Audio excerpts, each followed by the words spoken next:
아주 오랜 옛날 수학자들은 다항식, 문자 x에 정수 또는 유리수를 불어넣게 되면 2x-1은 다음과 같이 3x-2, x제곱, x제곱 마이너스 5x 플러스 4, x세제곱 마이너스 9x제곱 플러스 23x 마이너스 5 이와 같이 다항식의 수를 불어넣으면 숫자들이 규칙성을 갖고 나타나게 됩니다. 결국 숫자들 속에 나타난 그 규칙성이라고 하는 것은 다항식이 갖는 고유한 성질이 되는 것입니다. 다항식이 주인공이죠.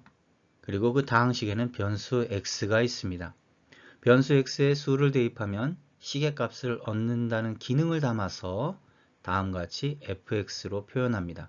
이것을 함수라고 합니다.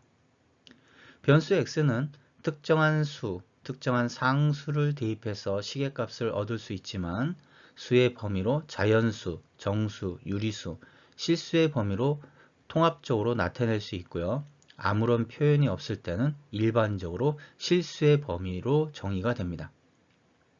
마이너스 1에 대한 시계값은 다음과 같이 계산해서 마이너스 4를 얻게 되는데 이때 이 마이너스 4를 우리는 함수값이라고 합니다. 그렇다면 0에 대한 함수값은 마이너스 6이 되고요. 3에 대한 함수값은 0이 됩니다. 변수 x를 정수의 범위로 정하고요. 먼저 f함수, fx는 2x-1의 함수값을 계산해서 다음과 같이 나타내고 변수 x를 수직선 위에 나타내고 함수값을 그 위에 위아래 방향으로 일정한 간격으로 차곡차곡 나타내주면 됩니다. 먼저 마이너스 1에 대한 함수값이 마이너스 3이었기 때문에 마이너스 1 위치에서 아래로 3칸을 내려가서 마이너스 1에 대한 함수값 마이너스 3을 나타냅니다. 0에 대한 함수값은 마이너스 1이고요. 1에 대한 함수값은 1이니까 위로 한 칸 올라가야 되겠죠.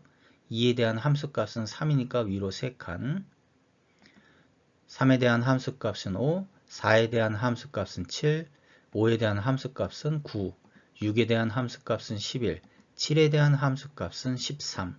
이번엔 g함수, gx는 마이너스 x 플러스 3.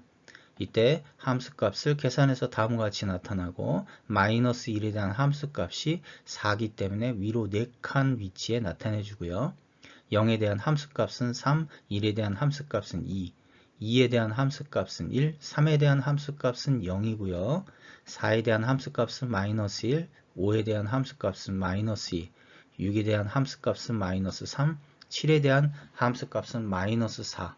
이렇게 해서 함수값을 수직선을 기준으로 위아래 방향으로 나타내주면 됩니다. 16세기에 태어난 수학자이며 철학자인 데카르트는 이와 같이 함수값을 수직선, 이때 이 수직선을 x축으로 놓고 그 x축의 수직 방향으로 y축으로 나타내고요. 그리고 그 y축 방향으로 함수값을 나타내서 바로 좌표 평면 위에 이 점들을 표현하기 시작하게 됩니다.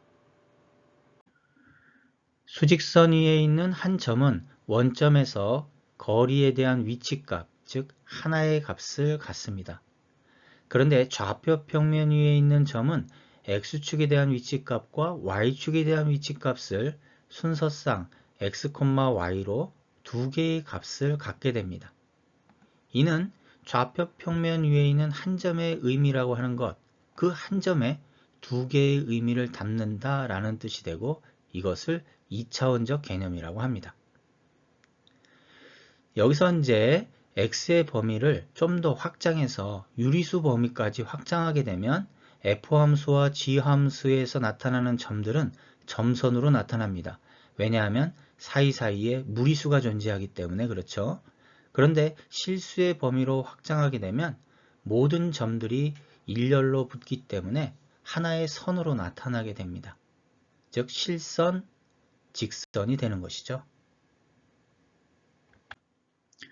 다음 함수를 평면 좌표에 나타내게 되면 각 함수가 갖는 고유한 성격이 그대로 드러납니다.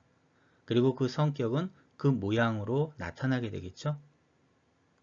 또한 함수를 공간 좌표, 3차원 좌표계로도 나타낼 수가 있고, 이는 곧 우리가 바라보고 있는 세상, 그리고 우리 눈에 나타나는 여러 움직임들을 함수로 표현할 수 있다는 것이 됩니다. 이것이 바로 함수가 갖는 무한한 힘이 됩니다.